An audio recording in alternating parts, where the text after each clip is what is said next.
So now we continue with some events that happened year 5 of the Hijrah after the Battle of Ahzab. After the Battle of the Ahzab, so the Quraysh, they really realized that Islam became powerful. There was an influential person in Mecca, pagan at this time. His name was Amr ibn al-As. You probably have heard of him. This hadith is mentioned in Musnad Ahmad. Amr ibn al-As, he narrates this hadith. He says, after the Battle of Ahzab, I gathered a group of Qurayshis who would listen to me, some of my men. I said to them, don't you see, by God, how the affair of Muhammad keeps getting bigger and stronger? Just see how he's just being supported. So I have an idea, Amr ibn al-As is saying to his pagan men. Let's migrate to Ethiopia in Africa. And who was the just ruler in Ethiopia? Najashi. Let's migrate to the Najashi. If Muhammad achieves victory, then we'll be safe with the Najashi.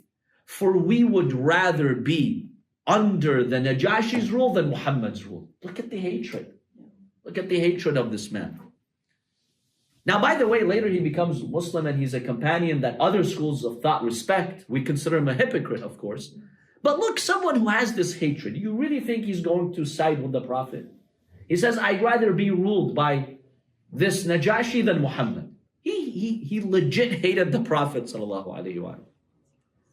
So he says, if Muhammad rules, we're not going to live under his rule. And if Quraysh achieve victory over Muhammad, they know us. So they'll be good to us. We can always go back. His men told him this is an excellent suggestion. Perfect. He said, let's bring some good gifts and let's take these gifts to him. The Arabs had this dessert or this food called the adim or adam. Najashi really liked this food. So he said, let's get as much as this that we can and let's take it as a gift to Najashi. When they arrived there to Najashi in Ethiopia, you cross the Red Sea to go to Ethiopia from Mecca. They realized that the Prophet had sent a messenger from his behalf, from where? From Medina to Najashi. His name was Amr ibn Umayyah al-Dhamri. They realized that this man was meeting the Najashi. Amr ibn Umayyah had come to check on Ja'far, the son of Abu Talib, and the other Muslims, because they were there in Ethiopia under the rule of Najashi. Remember the first wave of migration? The Muslims migrated to Ethiopia. Ja'far, the brother of Imam Ali alayhi salam, was the leader of that first group. So he came to check on them, and he had a letter for the Najashi from the Prophet. Amr ibn al-As says, I told my companions, let me see the Najashi, the king. Let me give him the gifts.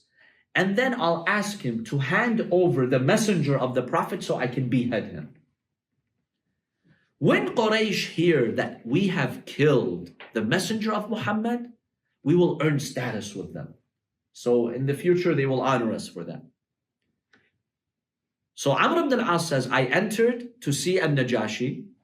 I prostrated to him as I would do so in the past, because he had come several times before.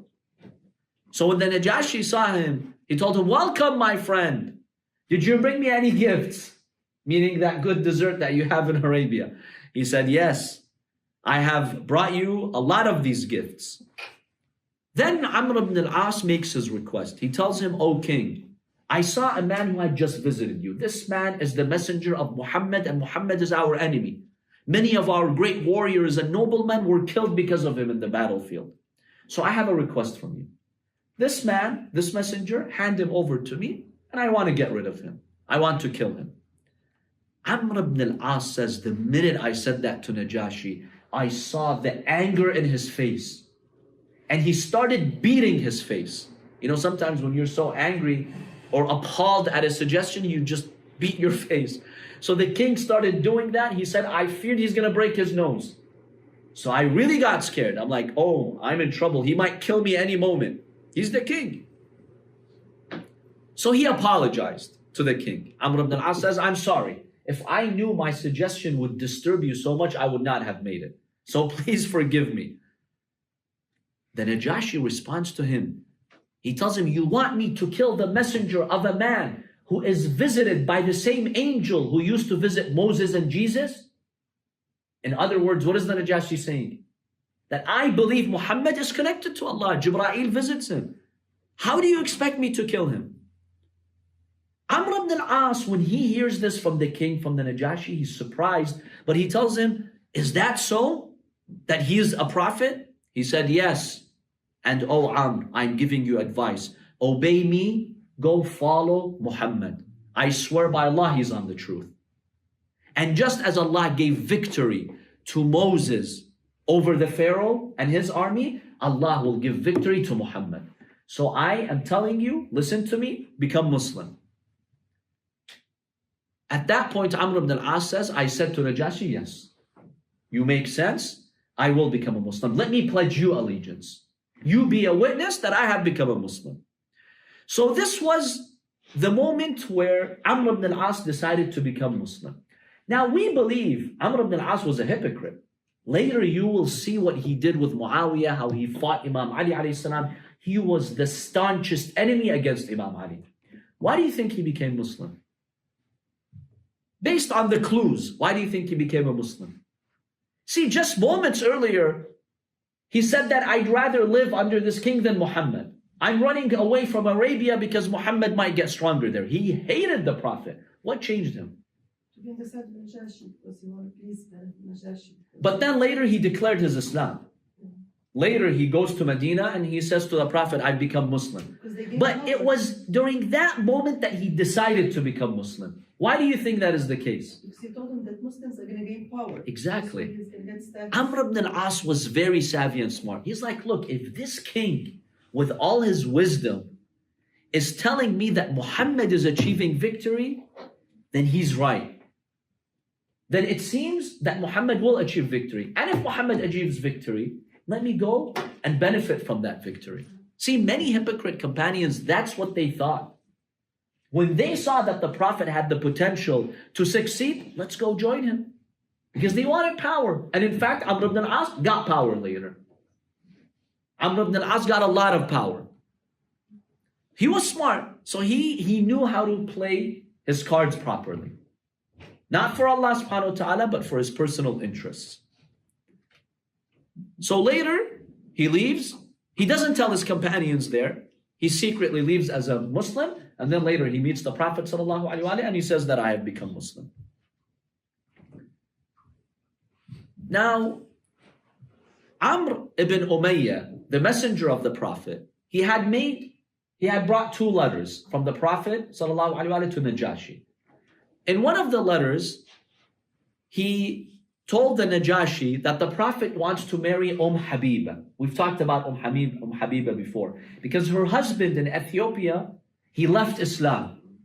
So she was left without a husband. The Prophet ﷺ wanted to honor her sacrifices, so he married her. The Najashi agreed. Secondly, the Prophet invites the Najashi to become a Muslim. He tells him that we believe that Isa is the spirit of Allah. It's a beautiful letter. We have the text of the letter. And that Maryam was a very pure and chaste lady. I invite you to follow me, for I am a messenger from Allah subhanahu wa ta'ala. The narrator says when Najashi read the letter of the Prophet, he took the letter, he put it on his eyes, and he showed so much respect to this letter, and he sat on the floor to show his humbleness for Rasulullah sallallahu alaihi wasallam, and he became a Muslim. He didn't declare his Islam openly, so he can still rule as a powerful king and not to create any more enemies, but he remained as a Muslim following the Prophet sallallahu alaihi wasallam.